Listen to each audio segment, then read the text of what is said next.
Ndakatsamwa dede, ndakata kutsamwa izvezvi zvandaitwa nalandlord. Aiwa. Vauya futi nhasi? Hanzi? Vauya vandita rafu unoziva kundikweshesa madziro madziro ane tsvina mawindo makapedzera kuenda nini vandishandisa wanzwa kuseri kwese uku kusakurisa zvimasora ndatombovaudza mirai murume wangu atanga adzoka tibatsirane. Vakaita nharo kuti kana musingade izvozvo ndokubuditsire zvinhu zvenyu zvese panze vandita rafu unoziva ndashandiswa ngamheno imagine madziro ese ane tsvina ese yanga anayo ndaikwesha ndiri hwanu funga. No problem yanoita kana akadza mari yese ikapera.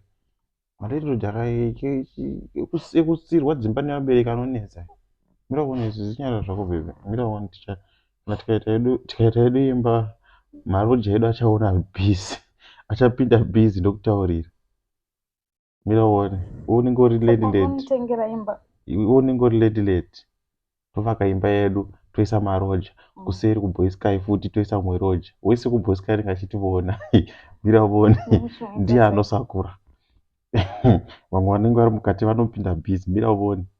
Tichingoti patangofungira chete tongokara pati pacha kungoona kana chinhu chisingandirwisiki payadi tichimaisa munhu kuti zvekutamba. Mira uone. Unenge walandlord. Mira une pandoita landlord vanokaura neni maloja iwayo. Mira ndinichivatsvairisa ziyadhi rangu everyday nejuraho vanenge vachiri clean everyday vakapusa stereke. Iko zvandaitwa nalandlord kana maloja edu anoona nhamo. Totsiva kuona tikangoita imba chete matopinda bhizi semukomana anenge ari kuboy sky. Anenge ari kuboy sky anopinda bhizi atomutemesa huni vanenge vari mumain house avo ndo vanopinza bhizi. Mira uone. Kana negedhi vanhu ndovanenge vachizotivhurira gedhi maloja edu.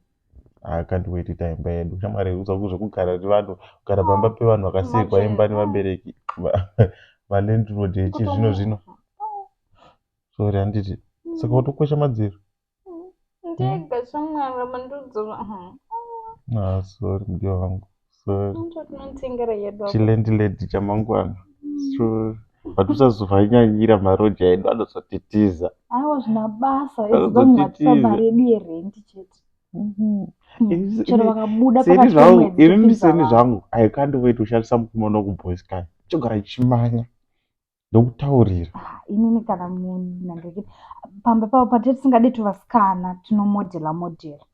Ndichitisungisa mazizambia nemazijari. Kune makai. Iwe ngoziva izvozvo mutemwe pamba. Icho chakwesheswa madziro. Mangwana tichakweshesawo maroja acho. Ngativate zvedu. Ngativate sorry handi.